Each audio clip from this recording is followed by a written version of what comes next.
It's 1:18 a.m. and you're wiping down a table that doesn't need cleaning. The diner is empty except for one man sitting in the far booth, untouched coffee in front of him. You've seen him before, but not like this. Tonight, he doesn't look like a customer. He looks like he's waiting. The door opens behind you. Two more walk in. No rush, no noise. One of them locks the door without asking.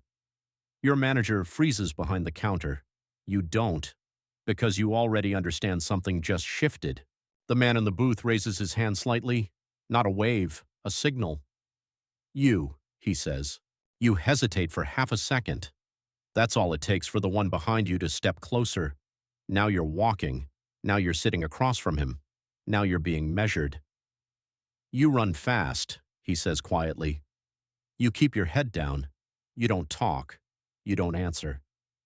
You want to keep things that way, or you want more? There's a weight behind the question, not opportunity, not really, a direction. You glance at the locked door, at your manager pretending not to exist, at the man standing behind you close enough that you can feel him breathing, then back to the man in front of you. You nod, and just like that, your old life ends without ceremony. At first, you're nothing. They don't give you a title. They don't give you explanations. You're just told where to be, when to show up, and who not to talk to. You follow instructions. You carry things. You watch, always watching. You learn quickly that silence is currency. The less you say, the longer you stay. They start calling you the kid, even though you're not that young. It's not about age, it's about position. At the bottom, you're invisible unless you mess up. And mistakes here don't get corrected, they get remembered. Your first real task comes a week later. Simple, they say. Stand outside a small apartment building, watch the entrance. Call if anyone unfamiliar goes in. You stand there for hours. Nothing happens. Then a man approaches. He looks normal. Too normal. He hesitates at the door, looks around, looks at you. You feel it instantly. Something's wrong. You make the call. Within minutes, a car pulls up. Two men step out, calm, controlled. They speak to the man. It escalates fast. Too fast. You don't move. You don't interfere. You don't even look directly. But you hear it. The struggle, the panic, the sudden silence. When it's over, one of them looks at you and nods. Approval. That's the first time you understand your role isn't small, it's necessary. Weeks pass. You're given more responsibility. Small things at first. Deliveries, messages, watching corners, faces, patterns. You start recognizing names, understanding hierarchy. There are levels here. Layers of authority that aren't written down but are felt in every interaction. At the bottom are people like you. Then come the soldiers, the ones who act. Above them, the ones who decide.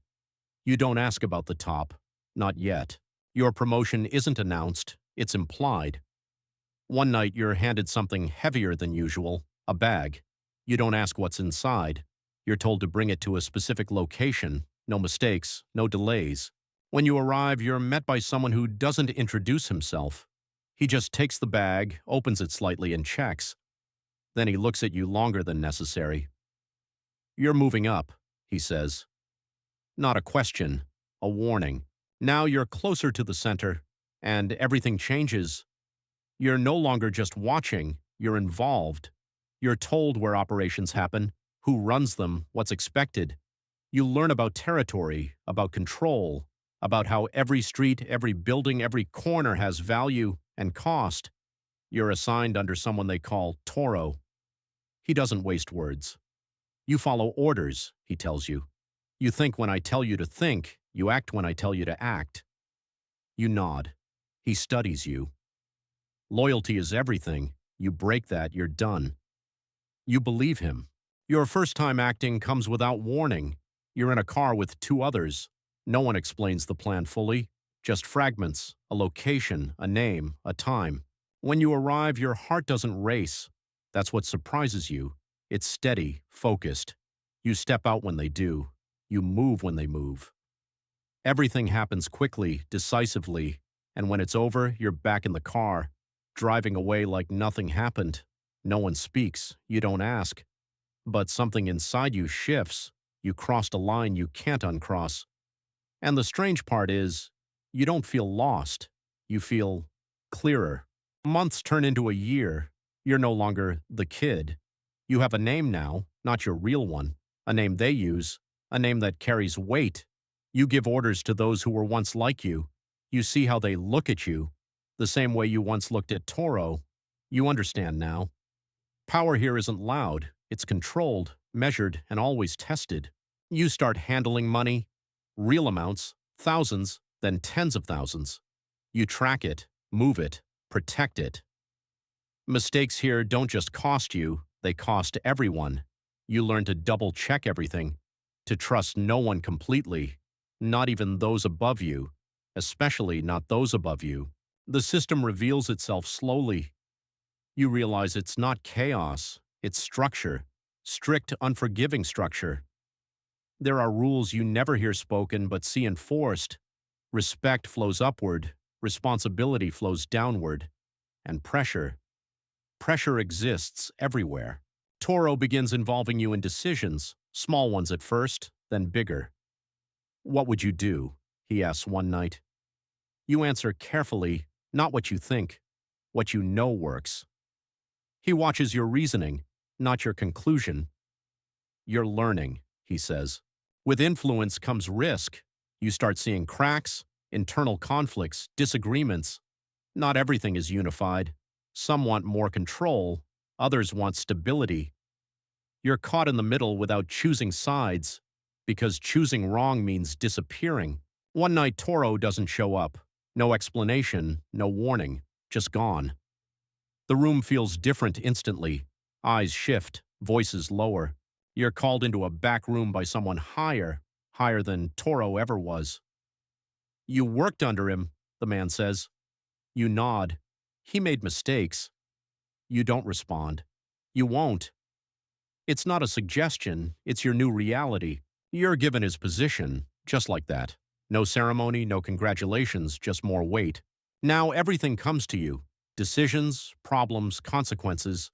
You don't have the luxury of hesitation anymore. People look to you for direction, and every choice you make ripples outward. You start sleeping less, thinking more. You replay conversations, analyze risks. Trust becomes a calculation. Loyalty becomes something you measure, not assume. You deal with threats now, external, internal.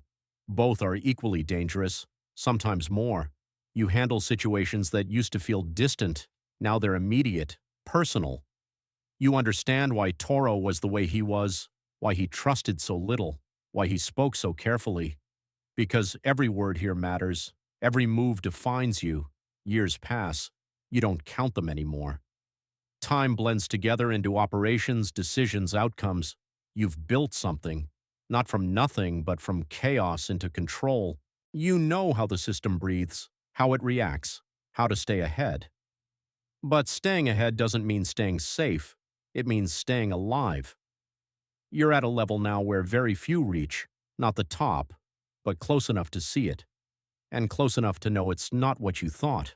There's no comfort there, no security, just more pressure, more enemies, more consequences. One night you get a call, short, direct. You're needed. You go. Of course you go. You're brought into a room you've never been in before. The people inside don't introduce themselves. They don't need to. You understand immediately. This is higher than anything you've known. They speak in calm, measured tones, discussing things that affect everything beneath them, including you. They ask for your input, not because they need it, but because they're testing you, always testing.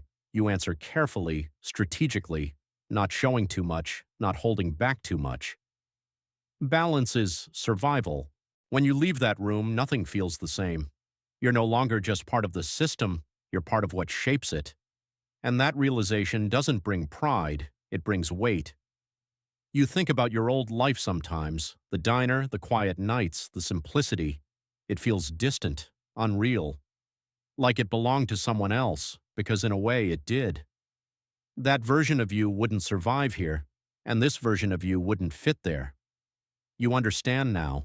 There's no clean exit, no moment where you just walk away. The system doesn't release people. It absorbs them, transforms them, keeps them. Another call comes. Another decision waits. Another consequence builds. You don't hesitate anymore. You act. Because that's what you've become.